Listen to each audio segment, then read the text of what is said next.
Bem, boa noite, gente. Estamos aqui do Comitê pela Paz na Palestina, né, ao vivo, para falarmos sobre os 77 anos da Nakba, né, a catástrofe do povo palestino. Estão comigo o professor Caco Batista e o professor Barreto. Somos integrantes do Comitê pela Paz na Palestina contra o Apartheid e o Genocídio de Santa Cruz do Sul. Bom, eu vou passar a palavra para o professor Barreto, né, que vai começar com a introdução, né, com o seu editorial em relação à Nakba. Boa noite, professor Barreto. Boa noite, todos estão me escutando? Sim. Sim, então tá bom. Primeiro, agradecer a presença de todos, dizer que eu me sinto muito honrado em dividir mais uma vez o espaço com os colegas Mohamed e professor Caco, né, que tanto lutam pelo povo palestino, defendendo em todas as frentes possíveis os nossos irmãos, e agradecer àqueles que também nos ajudam compartilhando informações, dialogando e esclarecendo os fatos. Essa é uma noite muito importante, é uma noite onde nós vamos refazer um caminho histórico, não somente da data da Nakba, há 77 anos atrás, mas também explicar que a Nakba ela é um momento histórico, trágico, uma catástrofe, mas que ela é um ponto em uma linha de acontecimentos que foi sistematicamente pensada e continua em curso. A gente precisa deixar claro, a Nakba ela não terminou, ela continua em curso. Então, eu vou compartilhar aqui um material que eu preparei para essa nossa introdução.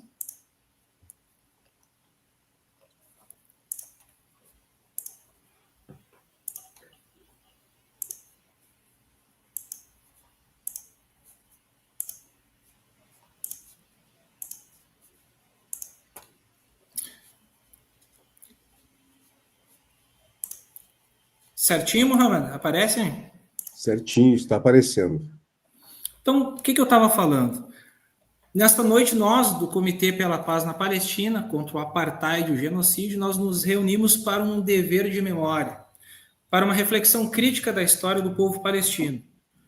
Nós nos reunimos para honrarmos os mártires da boa luta e da boa causa em defesa dos nossos irmãos e irmãs da Palestina.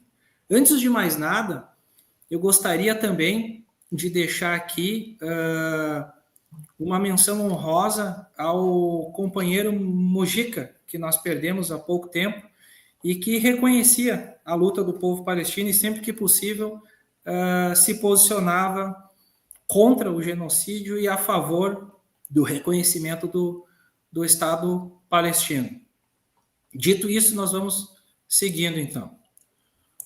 O que é a Nakba? Né? Como eu vinha dizendo antes, a Nakba ela é a grande expulsão dos nossos irmãos palestinos de suas casas. Né? Eu sempre gosto de propor a seguinte reflexão.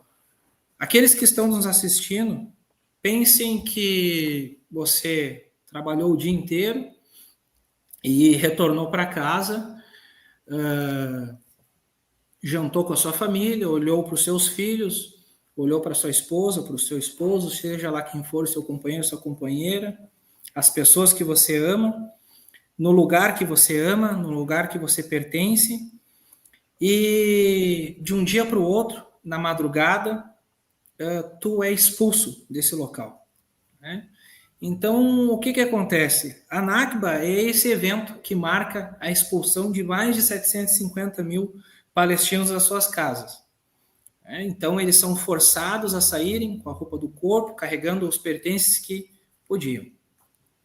E qual é a proposição aqui? A proposição é explorar a potência da memória, né?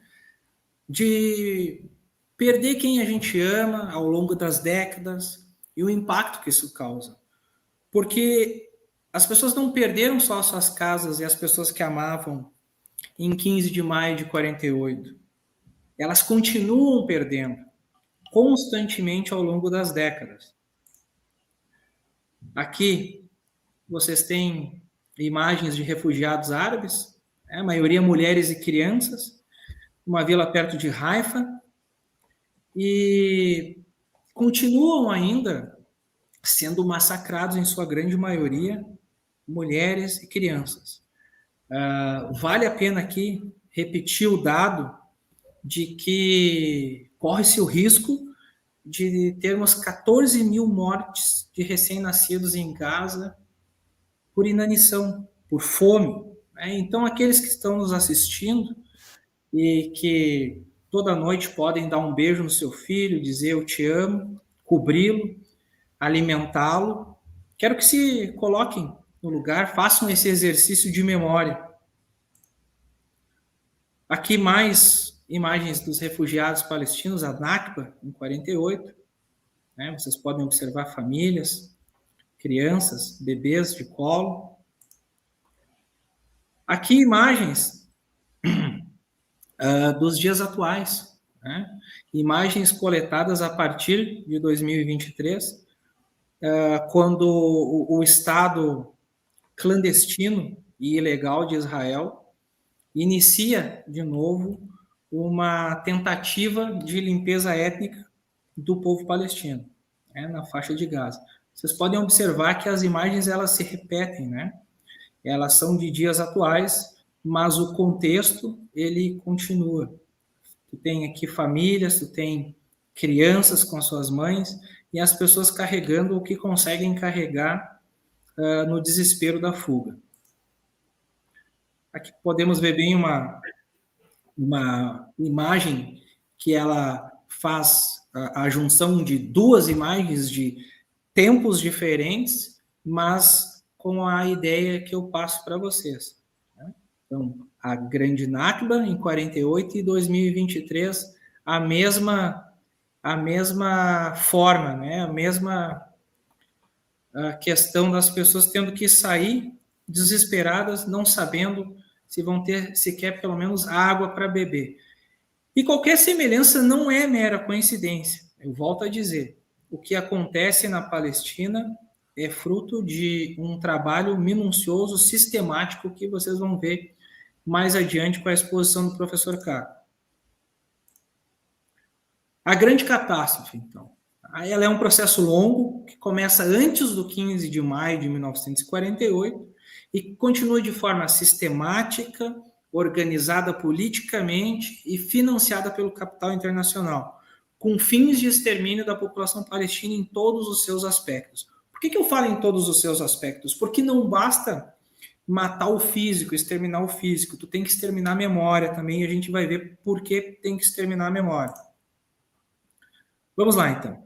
Eu propus aqui de forma rápida introduzir o assunto fazendo uma provocação a partir da obra do Paul Ricoeur, A História, a Memória e o Esquecimento, e provocar quem está nos assistindo a perceber como a memória ela é fundamental, e aqui eu disse, a gente está fazendo um dever de memória, a gente está rememorando fatos e acontecimentos, mas principalmente o processo de esquecimento que tem se dado ao longo das décadas. Porque esse processo de esquecimento ele é muito bem pensado. Para quem acompanha a mídia tradicional sabe que o que é mostrado, que é trabalhado, que é representado na tela, mostra somente um lado. Quando fala de Israel, fala de uma maneira mais branda, mais dócil, trata-os como vítimas, e quando fala dos palestinos, nem cita palestinos, não cita a Palestina, cita Hamas e cita os palestinos como se fossem terroristas sofrendo as consequências dos seus atos. E isso tudo faz parte de uma construção muito bem elaborada e pensada. Então vamos fazer um exercício de memória aqui, A gente fala tanto da Palestina, e eu trouxe umas imagens aqui históricas para vocês. Aqui nós temos uma mulher palestina em Ramallah, 1898, outra mulher palestina com trajes tradicionais, na Igreja da Natividade ao fundo, em Belém, 1945. Então, o que nós vamos fazer? 2 processos. Como eu falei, a partir da obra do Paul Ricoeur, A Memória, a História e o Esquecimento de 2004, né? Provocar vocês com duas questões. Essa obra, ela passa um roteiro para que tu lide com a memória, mas também que tu consiga usar ela como uma ferramenta, não somente de lembrança, mas uma ferramenta também de posicionamento político, de combate, e principalmente que te auxilie para que não se apaguem crimes como a Segunda Guerra Mundial e crimes como o genocídio em andamento do povo palestino. Memória e esquecimento, então. A gente precisa lembrar que a história é uma narrativa construída sempre da seletividade e organização da memória. Vou dar um exemplo. Né? Uma grande batalha, um soldado de linha de frente, ele vai contar a sua história sobre o combate, a guerra, e o general que está lá atrás vai contar a sua história. Ambas histórias estarão totalmente diferentes, a narrativa vai ser totalmente diferente sobre o mesmo fato. Então, o que eu quero dizer? A história ela é uma narrativa construída a partir da seletividade e organização da memória. Nesse processo de seletividade ocorrem os usos e os abusos do esquecimento, que é a parte fundamental da construção da memória, que vai produzir essa narrativa histórica. Tá? Então, o que nós vamos fazer essa noite? Analisar criticamente os usos do esquecimento, especialmente quando em contextos políticos. E o permanente alerta sobre os perigos do esquecimento, de esquecermos eventos como crimes e injustiças. O processo coletivo de esquecimento construído sistematicamente nos ambientes mais diversos. Há pouco tempo também, para mais um exemplo, a grande discussão acerca, e volta e meia ela aparece de novo, sobre a ditadura militar que houve no Brasil entre 64 e 85, em que alguns grupos insistem em fazer um trabalho de apagamento histórico de fatos, e principalmente alegando que o período não foi como se fala, não teria sido uma ditadura, teria sido uma suposta revolução, né? E isso reacendeu com o filme, Ainda Estou Aqui, vencedor do Oscar, que faz um trabalho a partir da produção imagética da memória com o cinema, para rememorar, para relembrar. E isso incomodou. Assim como incomoda os comitês pró-Palestina ao redor do Brasil e do mundo, e as manifestações de denúncia do processo que vem em andamento do genocídio dos nossos irmãos. Aqui nós temos mais uma foto, então, né, de um flautista. Ele está tocando o manai, né, em algumas grafias se escreve como Ney, é uma flauta de cana ou junco, né, de 1925, essa foto, e demonstra a cultura riquíssima, né, da Palestina, com a sua música. Aqui um selo postal, de 1938, também. Deixa eu encerrar aqui.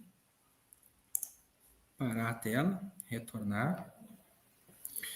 E o que eu quero dizer? A partir de agora, então, nós vamos fazer uma caminhada coletiva histórica.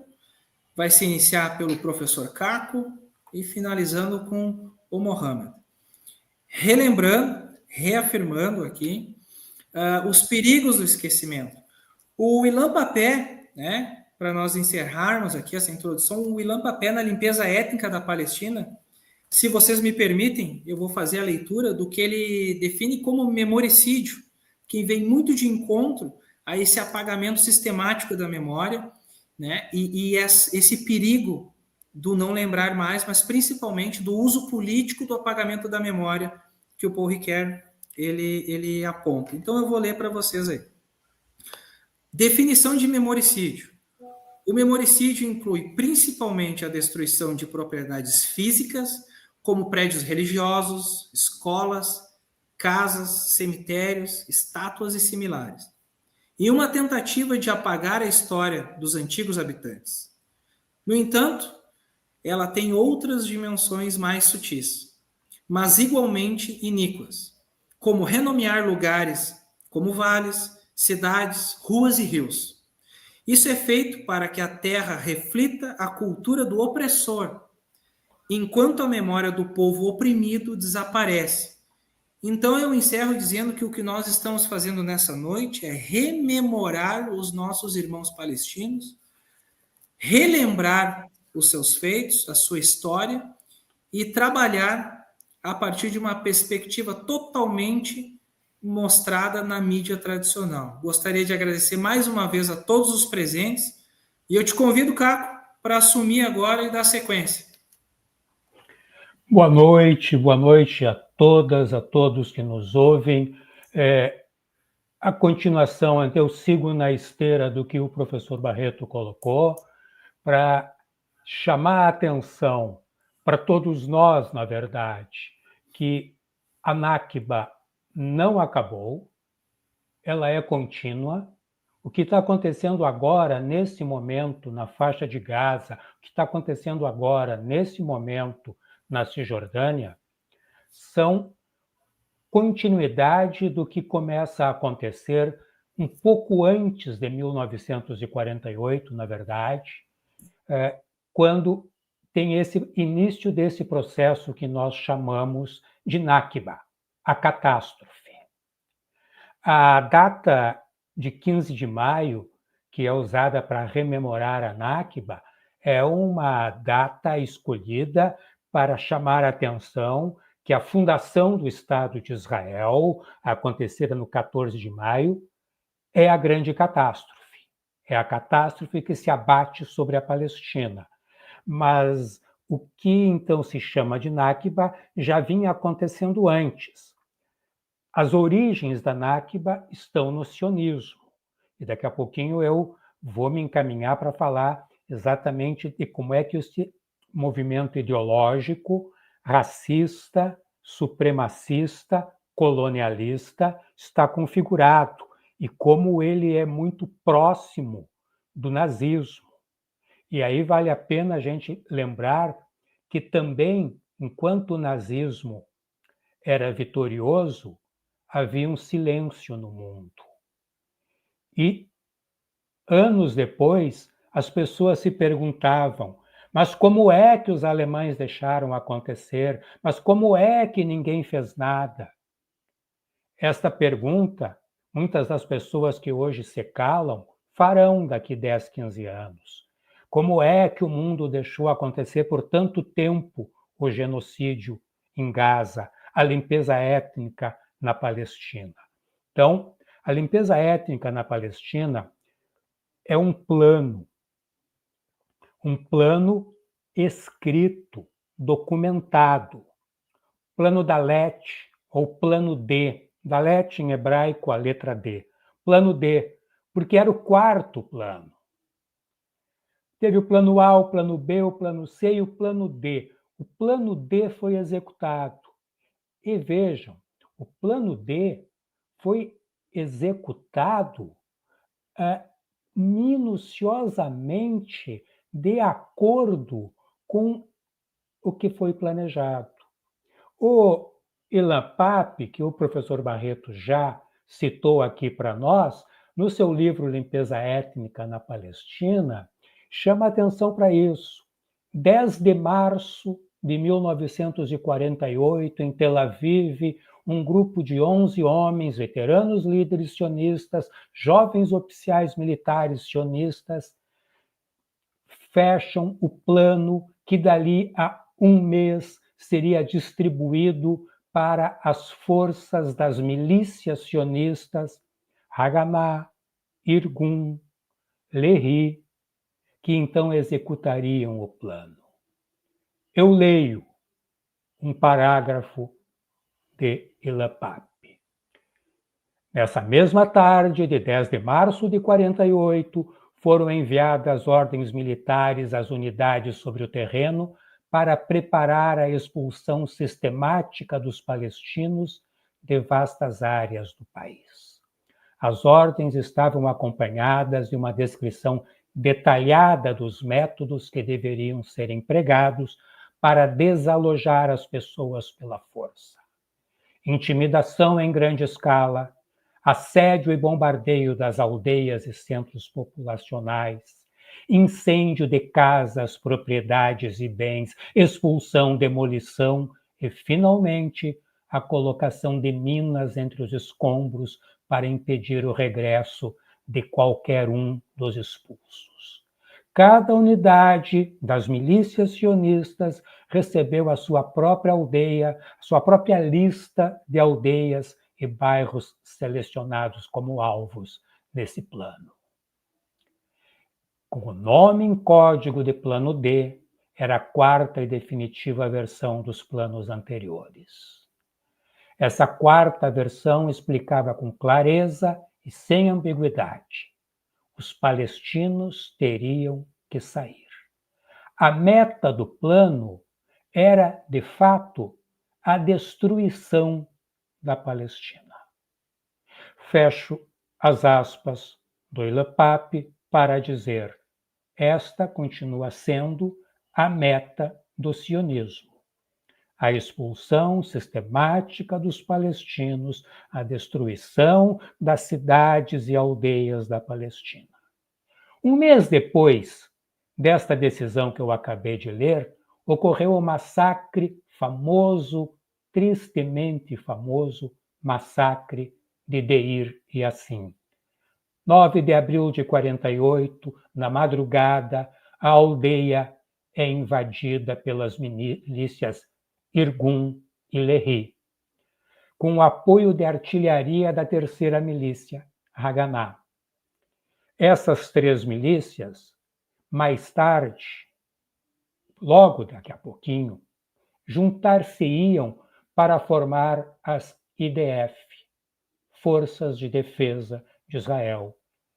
O dito exército mais moral do mundo foi formado por três milícias terroristas. Os milicianos varreram as casas de Deir Yassin com tiros de metralhadora, mataram os habitantes, juntaram os sobreviventes e os assassinaram a sangue frio. Alguns outros foram feitos prisioneiros e vendados e desnudos, colocados em cima de caminhões. Esses caminhões desfilaram pelas ruas de Jerusalém para intimidar o restante da população palestina. Um relatório de 48 da missão britânica nas Nações Unidas diz assim: mulheres e crianças foram despidas, alinhadas, fotografadas e depois abatidas por disparos de armas automáticas. Aqueles que foram feitos prisioneiros foram tratados com uma brutalidade degradante. O historiador israelita Benny Morris disse o seguinte: saquearam sem escrúpulos, roubaram dinheiro e joia dos sobreviventes, queimaram os corpos. Ocorreram desmembramentos e violações. Martin Buber, intelectual judeu bastante conhecido, escreveu: em Deir Yassin, centenas de homens, mulheres e crianças foram massacrados. Que a aldeia permaneça e que a sua desolação seja um símbolo terrível e trágico, e um aviso ao nosso povo de que nenhuma necessidade militar poderá alguma vez justificar tais atos de assassinato. Então, isto foi o início da Nakba. Quando corre a notícia desse massacre, a população palestina, agricultores, desarmados, ficam amedrontados. E não é o único massacre. Logo depois tem outro, e mais outro, e mais outro. No total, 15 mil pessoas são mortas e 750 mil pessoas são deslocadas à força, para fora das suas residências, para fora dos seus territórios. Alguns se refugiam no que hoje nós conhecemos como faixa de Gaza. Alguns se refugiam na Cisjordânia, muitos se refugiam na Jordânia e em outros países árabes. Volto ao LAPAP e o Plano D. Uma vez que a decisão foi tomada, demorou 6 meses para se completar a missão.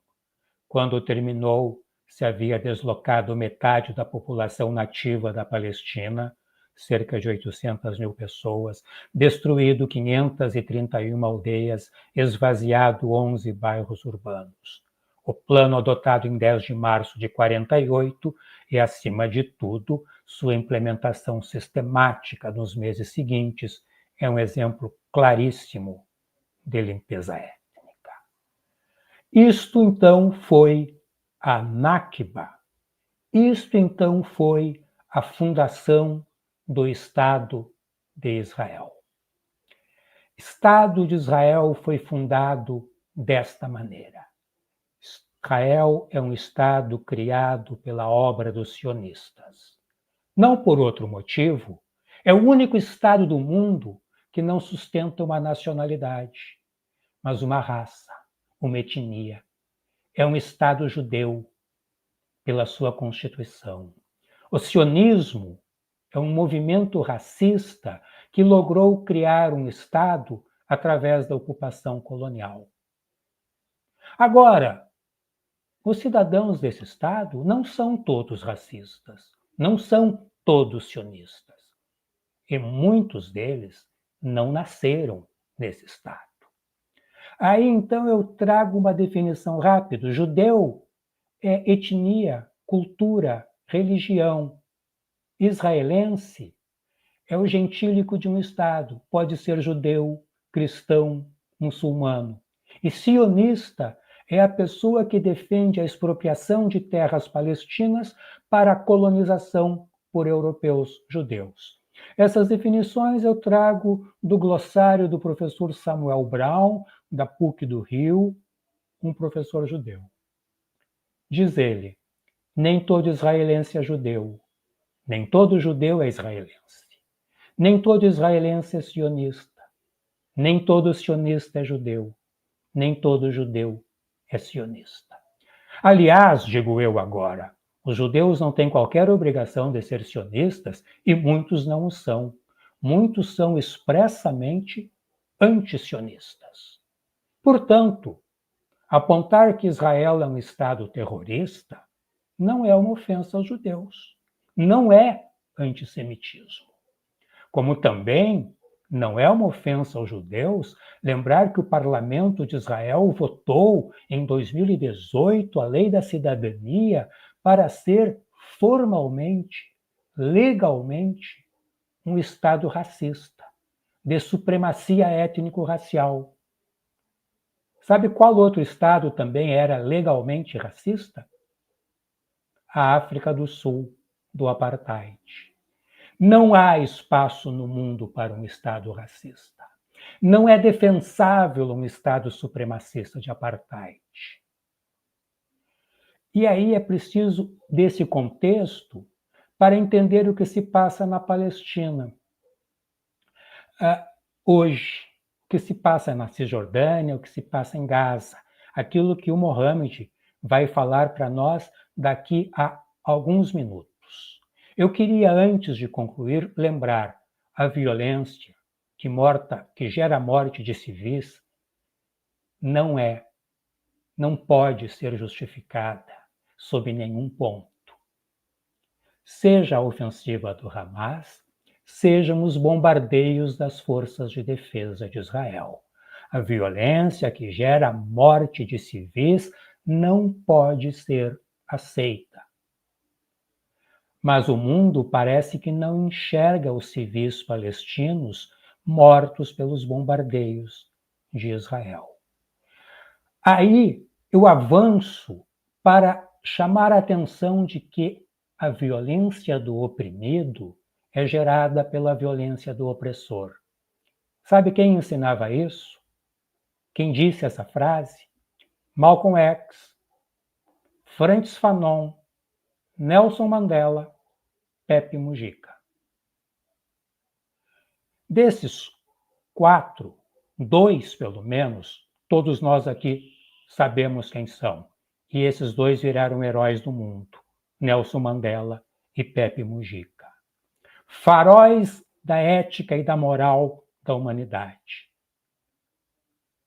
Está na hora da humanidade, então, seguir os seus faróis.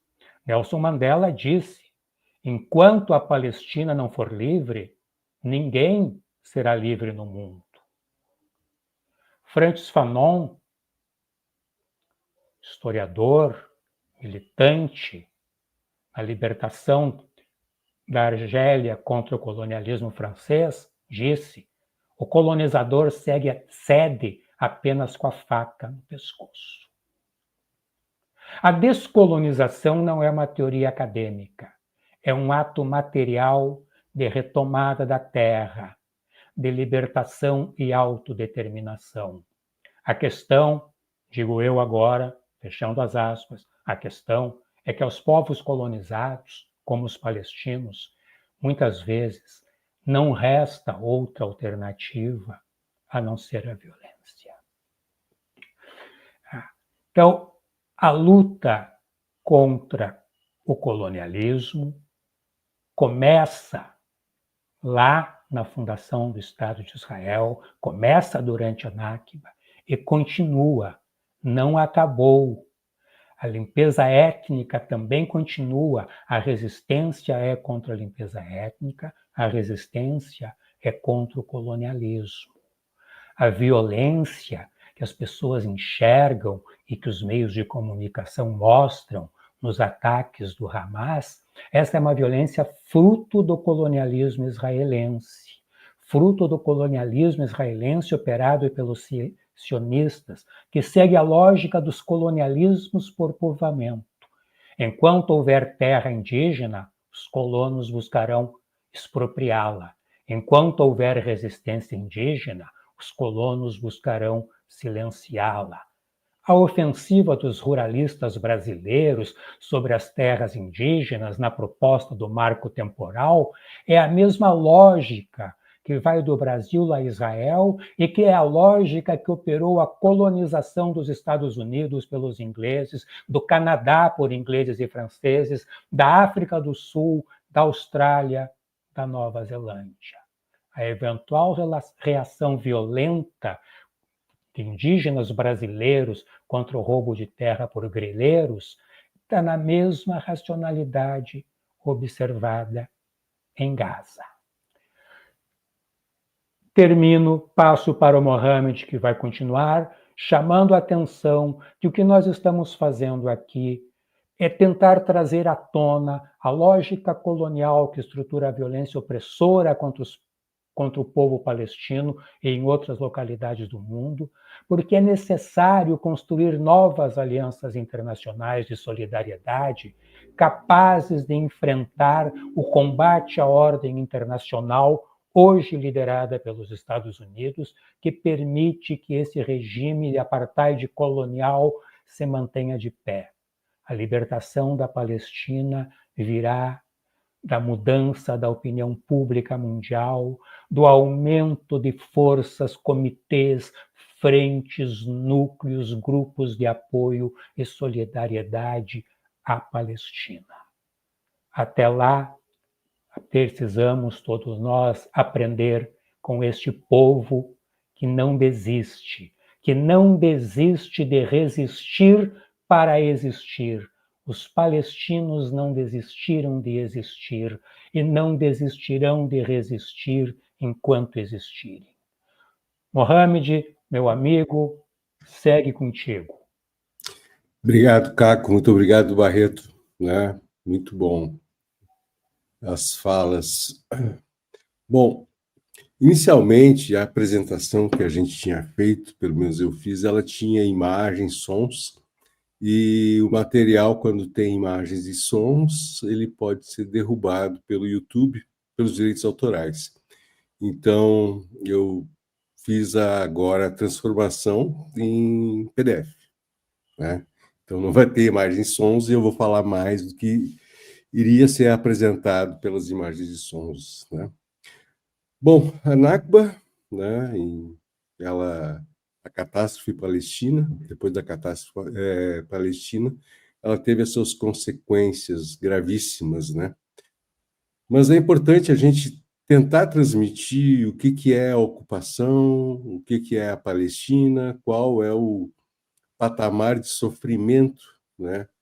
Por mais que nós tentamos usar palavras para expressar isso, é muito difícil, muito difícil. As imagens falam muito e eu fico pasmo, né? E chocado com as imagens que recebo, né? Elas são terríveis, desumanas, cruéis e sádicas. Chega ao ponto de sadismo.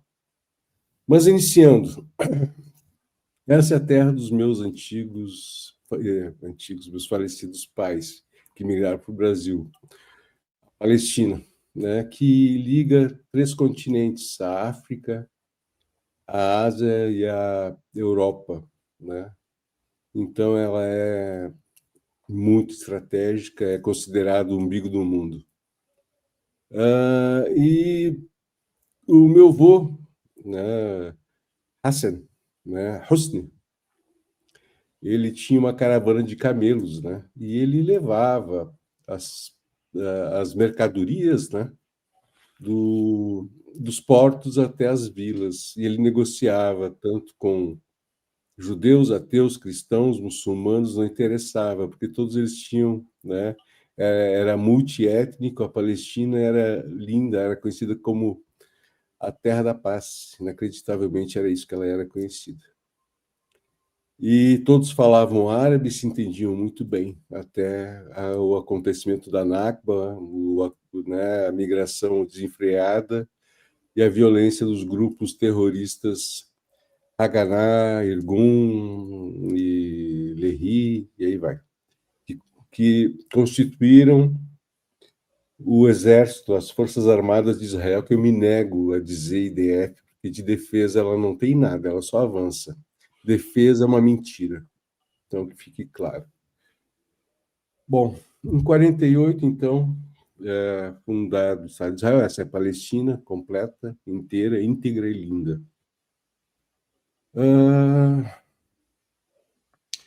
Bom, em 47, né, houve essa migração, né, desenfreada, mas anterior a 47 já havia alguns terras adquiridas pelos sionistas, né?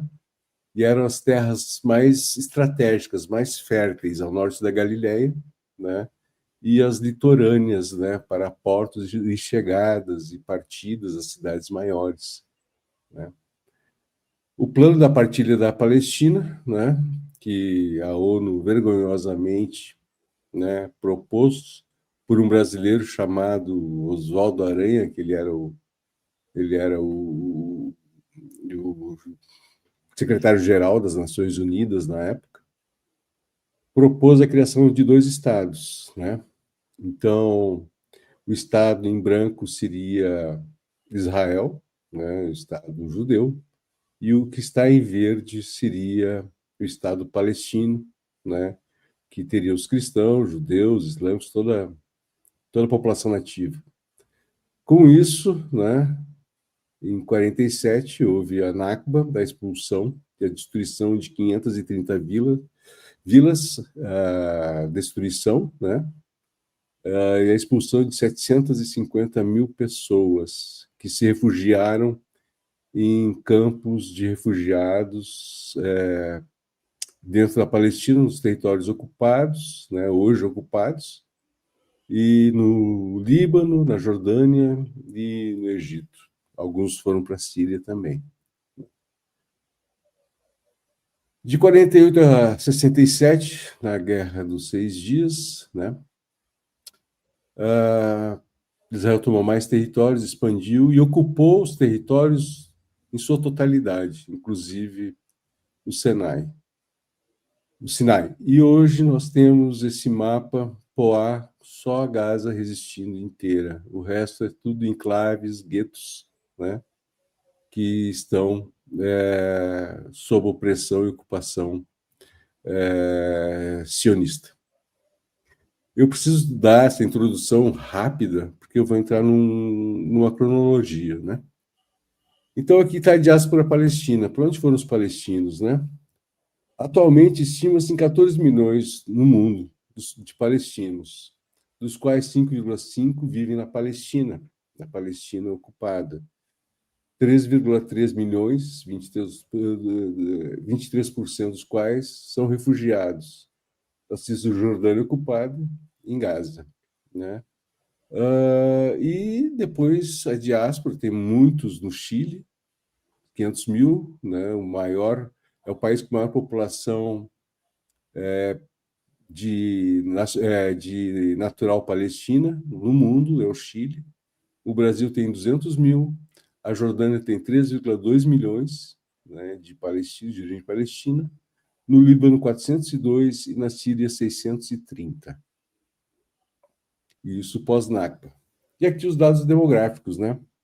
População palestina na Cisjordânia, 59% da população que está lá, e na faixa de Gaza, 41%. Mas existem esses refugiados da Nakba. O que aconteceu com eles? 70% eles foram se refugiar na faixa de Gaza. Por isso, uma população tão gigante, né, que a Nakba produziu, que está em Gaza. E 28% se refugiaram na Cisjordânia, que hoje está ocupada. Também fizeram seus campos de refugiados, como Jenin, né, Tulkarem e outros mais.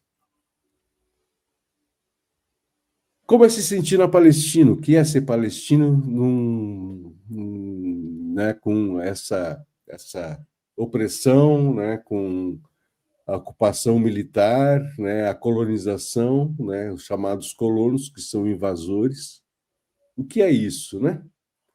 Isso é uma forma terrível de viver, humilhante de viver, a opressão, né, o jugo de um sistema que se sente como o detentor de uma superioridade racial, essa colonização branca europeia. Aqui acima à esquerda, né, os palestinos passando por um checkpoint para ir trabalhar.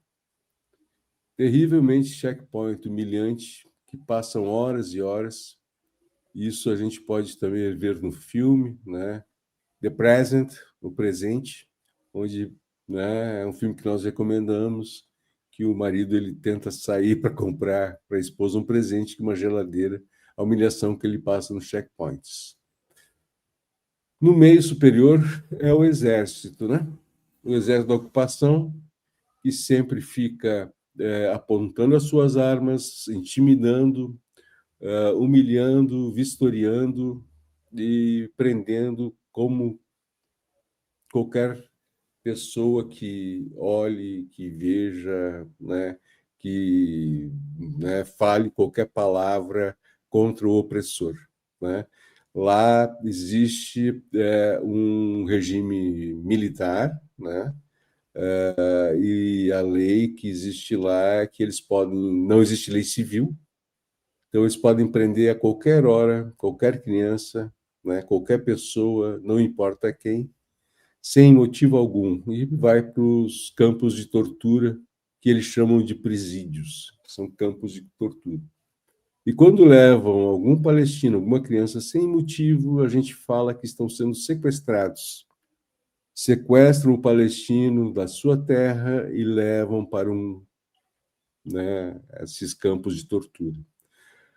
No lado superior direito, né, também checkpoint, é assim que você se sente, né? Engaiolado, preso como gado, tratado como subhumano, uma raça inferior. No canto inferior, os colonos, né? Os ditos colonos, não tem nada de colono, né? Eles recebem para estar lá.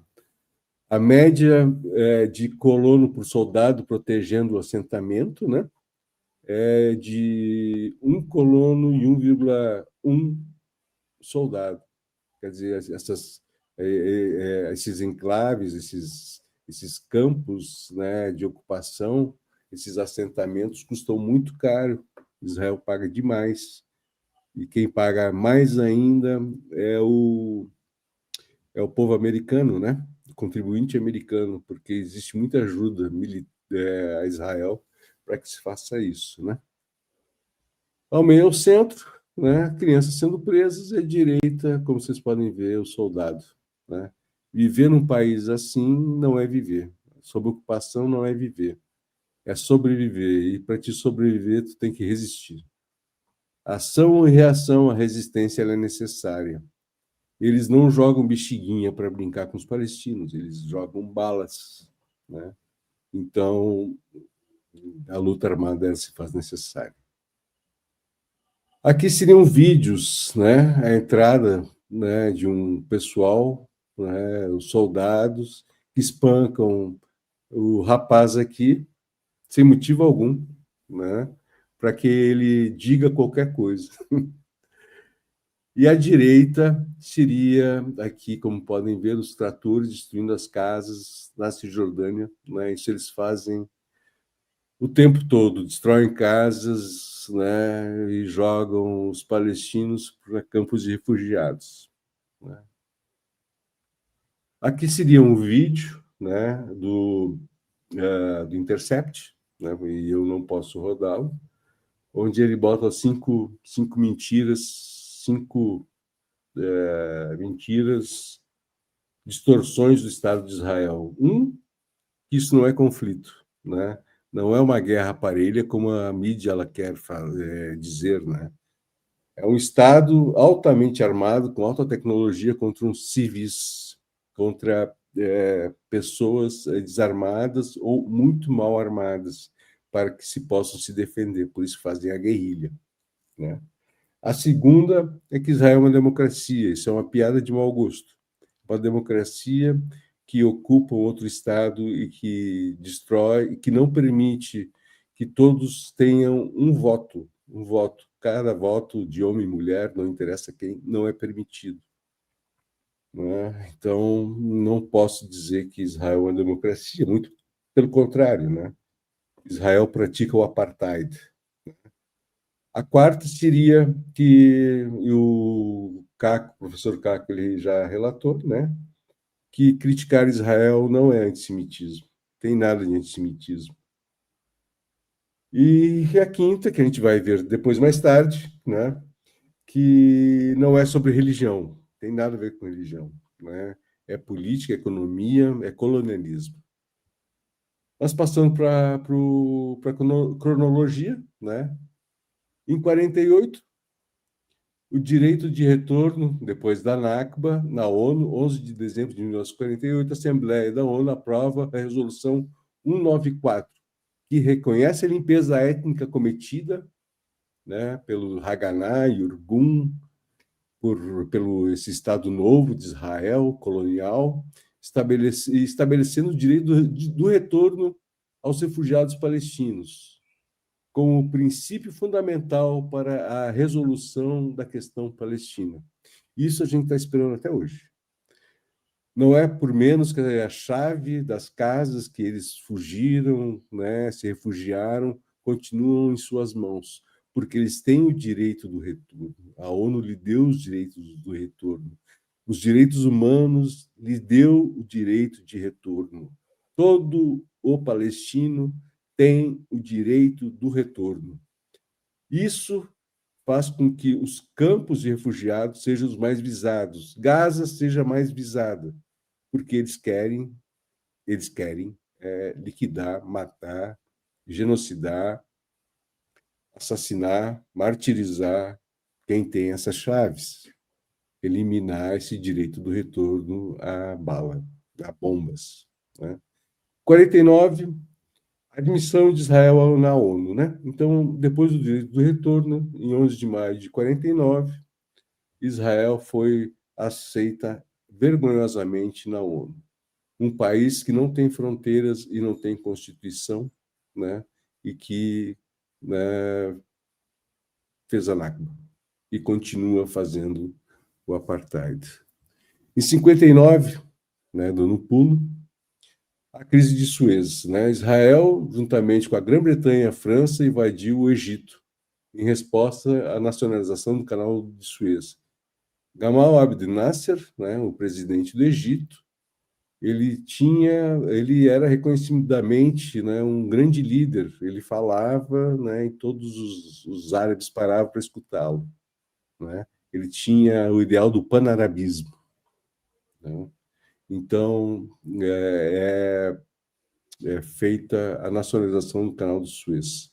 Grã-Bretanha e a França apoiaram Israel, né?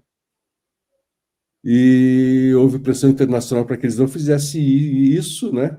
A França, a Inglaterra e Israel, pressão dos Estados Unidos e a União Soviética, forçando a retirada das forças invasoras. Em 1964 é criada a OLP, né? Organização para a Libertação da Palestina. Então, começa uma nova fase da resistência. Resistência armada em suas fronteiras, né, na Jordânia, no Líbano, no Egito, mas principalmente na Jordânia, nessa época, e no Líbano, também na Síria, né?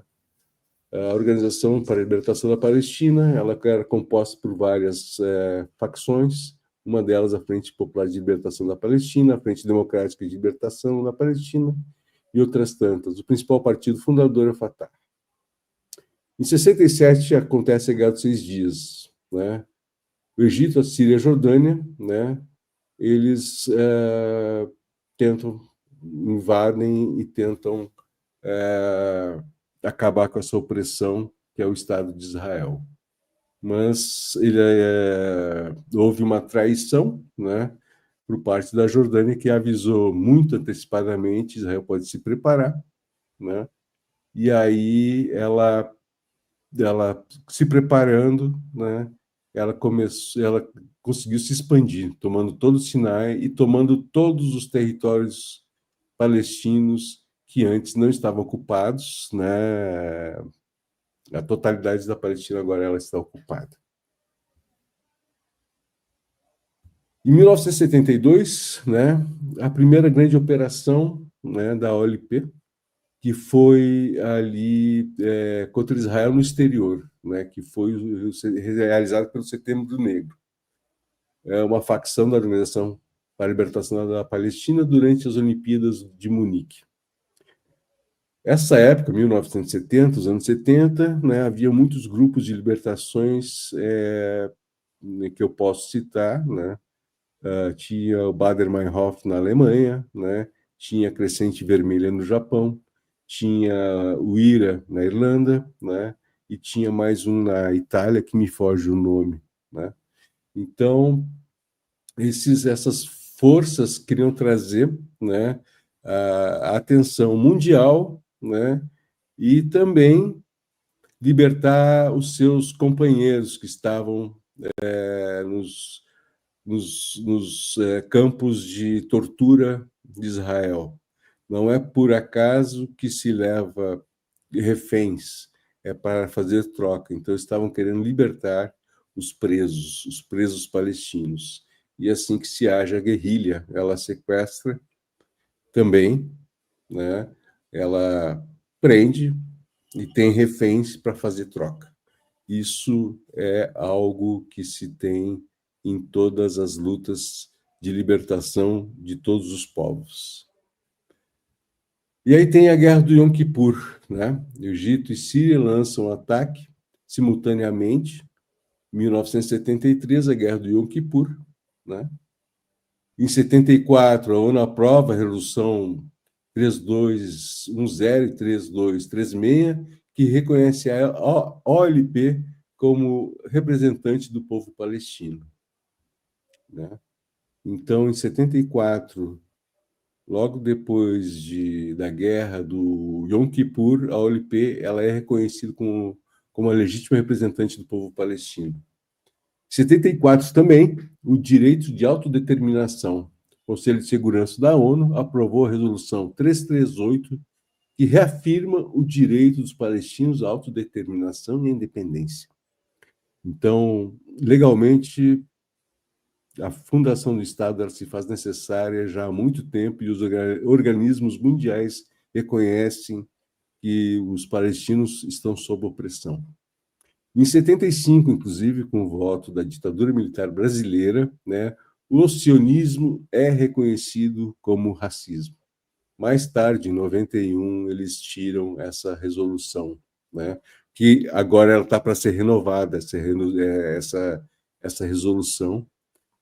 Acontecendo isso em Gaza, eu acredito que não, e na Cisjordânia, eu acredito que não será possível, não terá votos suficientes para o sionismo deixar de ser racista. Ela continuará sendo racista, vai ser retomado esse troféu para esse Estado sionista. Em 78 acontece o Acordo de Camp David, né, onde Israel e Egito selam um acordo de paz. Em 82, Israel invadiu o Líbano porque a resistência estava no Líbano e queria expulsar a guerrilha palestina, mas ela chega até Beirute e faz o cerco de Beirute, né? E aí fica por bastante tempo. Em 82 também eu vi a melhor seleção brasileira jogar na Espanha, né? Seleção brasileira, né, maravilhosa, com Falcão, Zico, Sócrates e tantos mais, né? Foi nesse ano, né, que Israel invadiu o Líbano, e eu acredito, se não estou enganado, que também foi nesse ano que a Argentina invadiu as Malvinas, se não estou enganado. Um ano bastante conturbado.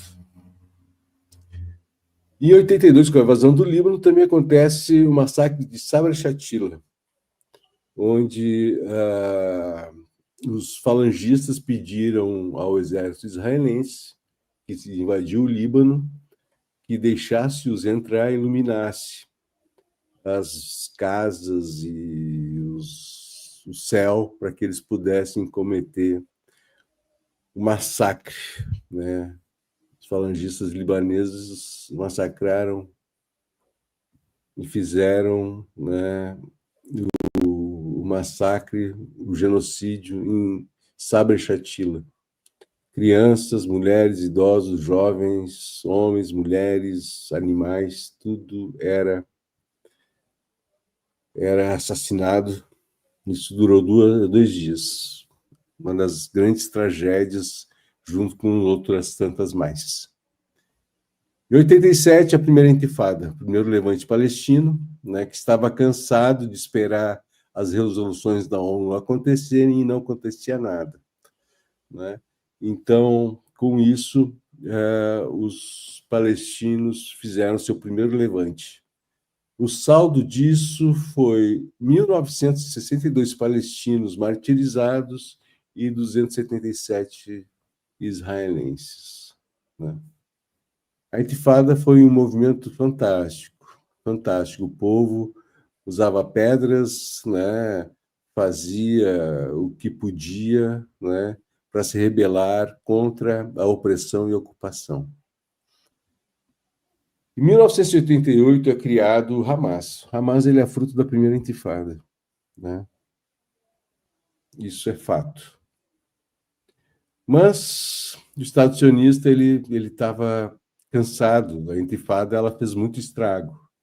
E aí, né, a intifada ela terminou em 87, ela termina, aqui eu não tenho exato, né? Mas logo após 89, 90, eu acredito que ela terminou, né? Então, para apaziguar um pouquinho, chamaram Arafat, vão fazer o acordo de Oslo, né? Então apertado as mãos entre o líder palestino reconhecido, a OLP, né, e o primeiro-ministro de Israel, né, que na época era o Isaac Rabin, né? Logo após 95, né, a gente pode dizer que foram 2 anos, né, Isaac Rabin é assassinado e com ele a possibilidade de paz. Assassinado Isaac Rabin, quem acende as eleições, a extrema-direita. Começa a ascensão da extrema-direita. E como não avançou os acordos de Oslo, né, a frustração palestina aumentou, né? Acontece a segunda intifada, depois que Ariel Sharon visita a Esplanada das Mesquitas, uma forma de provocação à paciência palestina. Em 2004 começa a ser feito o muro do apartheid, né? A construção de muros separando os palestinos da possibilidade de entrar a Israel, inclusive para visitar os seus parentes palestinos que estão em Israel, e começa a ser muito difícil, até dentro da própria Palestina ocupada, de 67, e de uma vila a outra, de uma vila a uma cidade. A opressão e a humilhação. Em 2004, morre Arafat, suspeitas de envenenamento. Em 2005, Israel sai de Gaza. Em 2005, também inicia o movimento BDS, né, que é um movimento muito importante, que é o de boicote, desenvolvimento e sanções, que a gente apoia, né, que devemos estar sempre bem informados sobre os produtos e as empresas que a gente deve boicotar, desinvestir em Israel e sanções, né? Inclusive com essas questões das universidades e escolas com intercâmbios e outras coisas com Israel, né? Em 2006, é feita a eleição democraticamente na Palestina e o Hamas vence, né? Fruto também da morte do Yasser Arafat, né? Fruto também do desencanto, né, do Acordo de Oslo, né? E de que alguma coisa teria que ser feita, porque acendeu, né, no Fatah, Mahmoud Abbas, um homem sem carisma algum, muito pelo contrário, né? Ele perdeu as eleições vergonhosamente, mas aí veio o quê? A democracia não pode ser assim. A União Europeia, Estados Unidos e Israel derrubaram o Hamas do governo, né? E deixaram autoridades palestinas na Cisjordânia e Hamas governando em Gaza. E em 2007 se faz um governo de união nacional, né, para que não haja problema mais.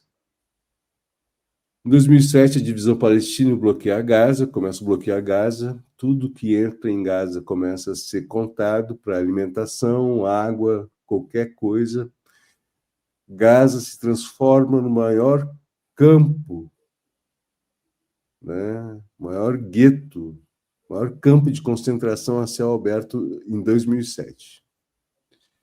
Em 2008 já lança Operação Chumbo Grosso, bombardeio a Gaza, bombardeio indiscriminado.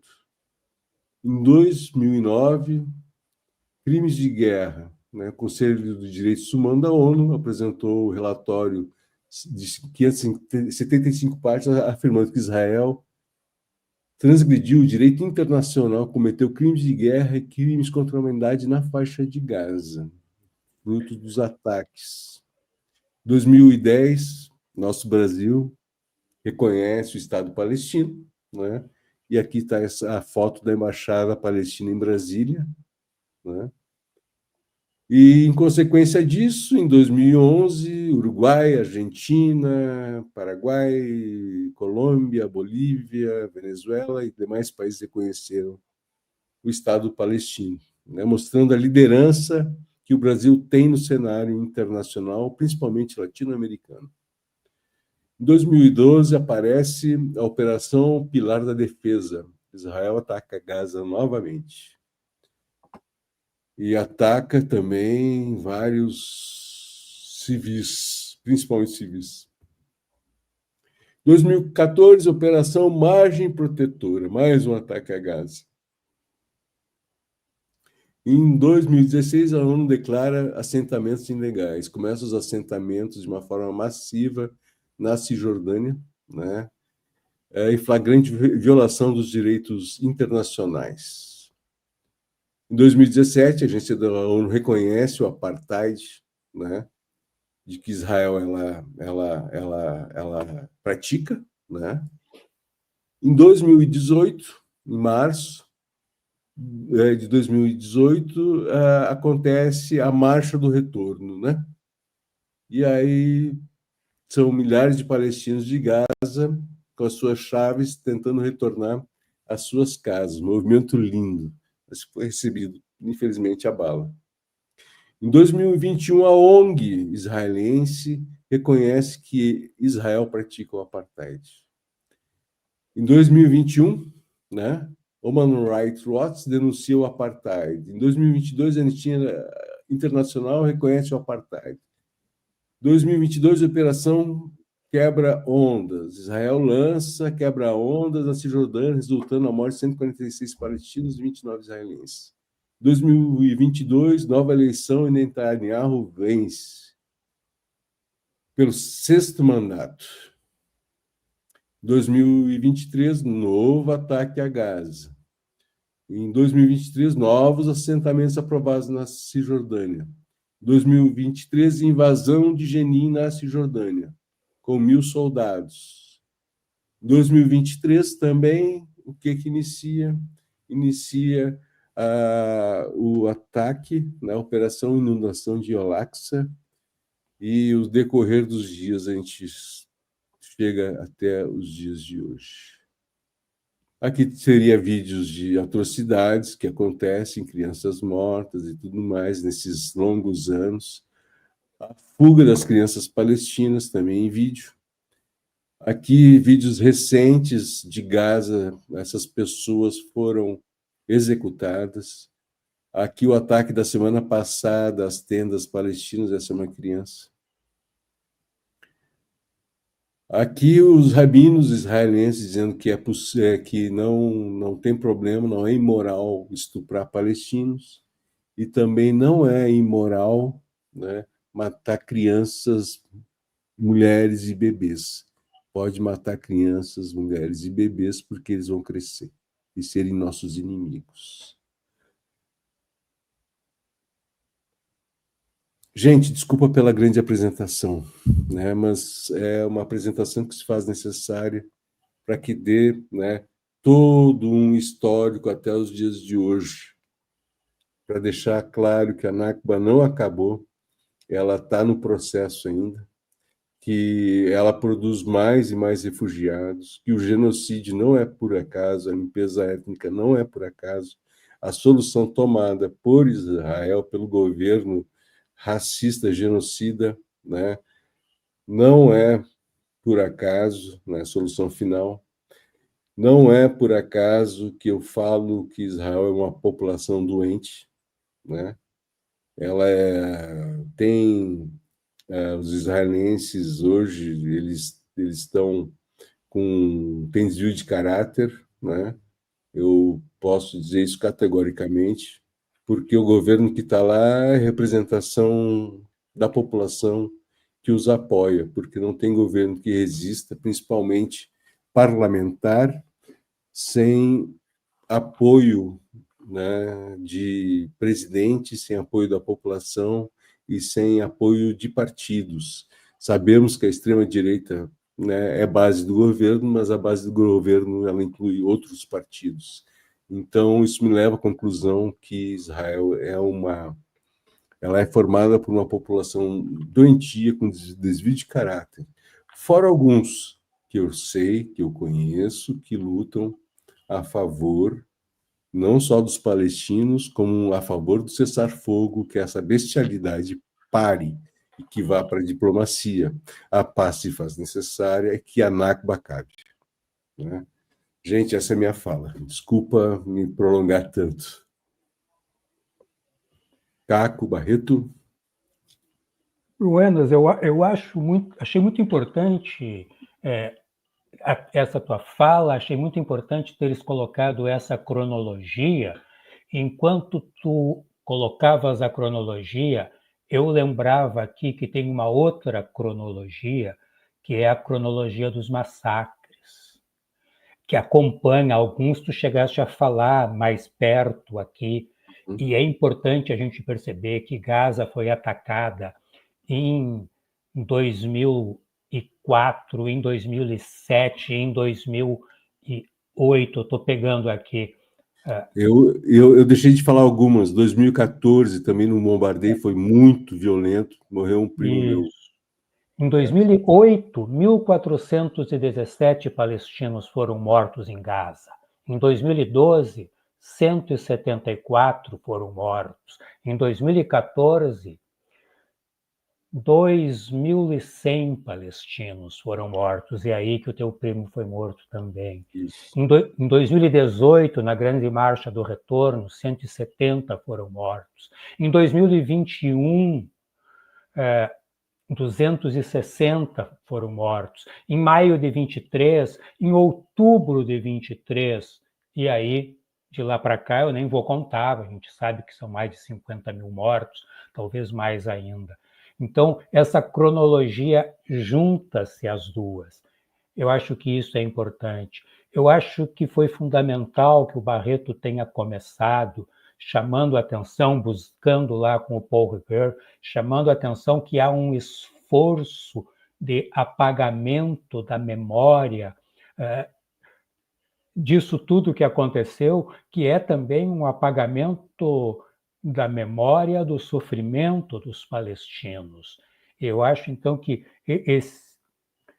esta aula pública que nós fizemos hoje pelo Comitê pela Paz na Palestina contra o apartheid e contra o genocídio é da maior importância para esclarecer algumas coisas e desmentir. Hoje mesmo, eu vi no noticiário da televisão uma fala cínica do primeiro-ministro de Israel, chamando o antissemitismo que matou um jovem casal na embaixada israelense em Washington, onde já se viu matar jovens que não tinham nada a ver com a política do Estado, onde já se viu matar crianças, jovens, velhos, mulheres, homens, civis em Gaza. Aí pode. E aí eu queria, então, chamar a atenção para finalizar a minha parte, acho que o Barreto inicia e finaliza a nossa aula, para terminar a minha parte, chamando a atenção que a acusação que nós fazemos a Israel, a acusação que os Jewish Voices for Peace, Vozes Judaicas por Paz, o grupo de judeus antisionistas nos Estados Unidos, que Vozes Judaicas por Libertação, grupo de judeus antisionistas do Brasil, a acusação que a FEPAL faz, a acusação que inúmeras frentes e comitês em apoio à Palestina no Brasil fazem, a acusação que a Flotilha pela Liberdade faz a Israel, não é porque eles são judeus, é porque é uma potência colonialista que pratica genocídio, apartheid e ocupação ilegal do território palestino. A revolta dos palestinos não é contra os judeus, é contra os invasores de suas terras, os assassinos da sua gente, os exterminadores do seu povo. O fato de que o Estado criminoso de Israel ser um Estado que se proclama judeu torna ainda mais perversos o genocídio e o apartheid, porque, afinal, o povo judeu sofreu o Holocausto. Perfeito. E que agora esse Holocausto é praticado em nome dos judeus pelos sionistas contra os palestinos. Tem uma palestina chilena, Lina Meruane, escritora, que diz assim: é assustador que sejam os próprios herdeiros do Holocausto que escolheram esquecer o que foi viver e morrer no lugar do oprimido, o que significou o desprezo e a constante humilhação, a suspensão de seus direitos civis e humanos, sua transformação em seres indesejáveis, pior do que animais, em escórias. Essas palavras desumanas tornaram possível o impensável, o genocídio. Não é, então, uma simples ironia, é uma irresponsabilidade histórica inaceitável e chocante que os herdeiros do Holocausto escolham repetir esta fórmula contra os palestinos. Por tudo isso, é preciso exigir o fim da cumplicidade internacional à opressão racista e colonialista.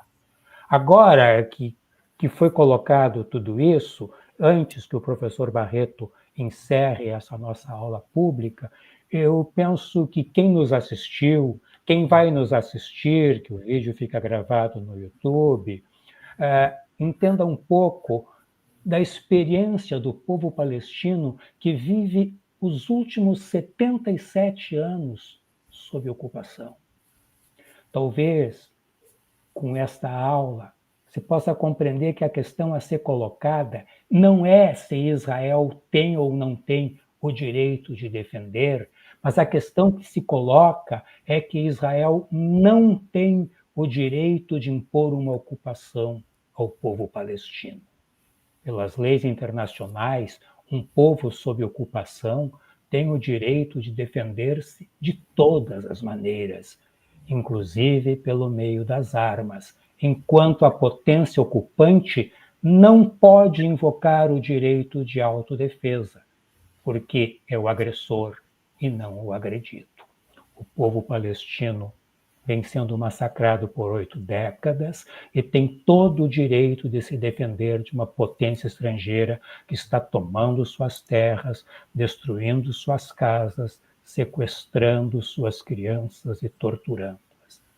Essa é a história. É sobre isso que precisamos refletir e não parar de falar. Não podemos deixar que se apague a memória da Nakba. Professor Barreto, é contigo. Eu gostaria, Barreto, só de dar uma pincelada, né, para descansar um pouquinho a voz. Vai lá. Falar um pouquinho também, né, do Brasil. A tecnologia de Israel, ela é comprada, né, pelos países do mundo inteiro, né? A tecnologia de vigilância e também treinamento de opressão, né? Então, nós, palestinos, que somos frutos dessa tecnologia, né, onde eles nos vigiam, nos oprimem, nos matam, né, eles estão vendendo isso a muitos estados brasileiros, em especial São Paulo e Goiás. Os estados brasileiros, eles estão com tecnologia de opressão, estão treinando seus policiais para oprimir e para matar sangue frio, para torturar também, né? Eu não estou falando de oprimir ou matar bandido, que também é errado. A polícia, ela prende para ser julgado. Mas o que eles fazem? Eles também oprimem o povo, né, preto e pobre. Principalmente o povo preto, pobre, da periferia, das favelas. Então, eles usam os mesmos caminhões, os mesmos carros, as mesmas armas que usam, a mesma forma de terror, o mesmo ataque que usam os palestinos estão usando aqui nos brasileiros. E tem um lobby chamado CONIP, né, o lobby sionista, que quer calar todo mundo que fale contra o governo comprovadamente de apartheid, comprovadamente racista, comprovadamente genocida. Eles querem nos calar e não vão nos calar. A PL, né, do Pazuello, a PL 472/2025, é uma aberração, a tentativa de sionização do Brasil, um povo tão bonito, tão diverso, e de tanta paz, botar essa raiva, né, de extrema aqui enraizada no nosso país. Não cabe extremismos aqui no nosso país. Então, votem contra esse PL e falem com seus deputados, vereadores, governadores, presidente. Não precisamos de Israel, nada de Israel aqui nesse país. Então, encerro com isso, né? Muito obrigado a todos que se fizeram presentes, que assistiram, né? E que irão assistir, né? Essa palestra, essa aula. Fiquem vigilantes em relação ao nosso país, ao nosso Brasil. Obrigado, Barreto. Perfeito. Perfeito. E só para continuar, então, falando de Brasil, hoje, olha a importância da memória, do combate pela memória. Nós tivemos a anistia da presidenta Dilma, da ex-presidenta Dilma. É uma reparação histórica baseada na memória, que a memória pôde sustentar essa luta, essa busca por essa reparação histórica, né? Veja bem a importância desse momento. Por isso que eu reafirmo, a memória ela é fundamental e nós vamos trabalhar em todos os lugares do mundo, nós vamos trabalhar mantendo a memória do povo palestino, custe o que custar. Nós não vamos cessar, nós não vamos desistir, até que a Palestina seja livre como sempre foi. Eu vi uma imagem, e eu gostaria de dizer aqui, porque muitas pessoas perguntam e falam, mas eu não sou palestino, eu não sou descendente. E eu gosto de sempre falar, se você tem coração, se você é humano, então você é palestino também.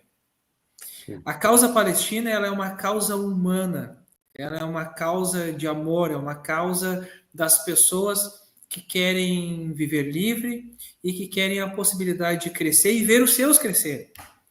Então, para quem está nos assistindo, para quem vai nos assistir, pense nos seus filhos, pense nos seus netos, no seu amor e junte-se à causa palestina. Eu assisti um vídeo da FEPAL, onde um senhor numa cadeira de rodas, amputado, ele diz que está 3 dias sem comer e ele implora por um pedaço de pão. Antes de vir para cá, eu tomei um café, eu comi pão. Aquele senhor me lembrou muito o meu falecido avô, por parte de pai, muito semelhante, me lembrou. E na hora eu senti a dor dele. Ele pede pão. E nós aqui lutamos e pedimos paz.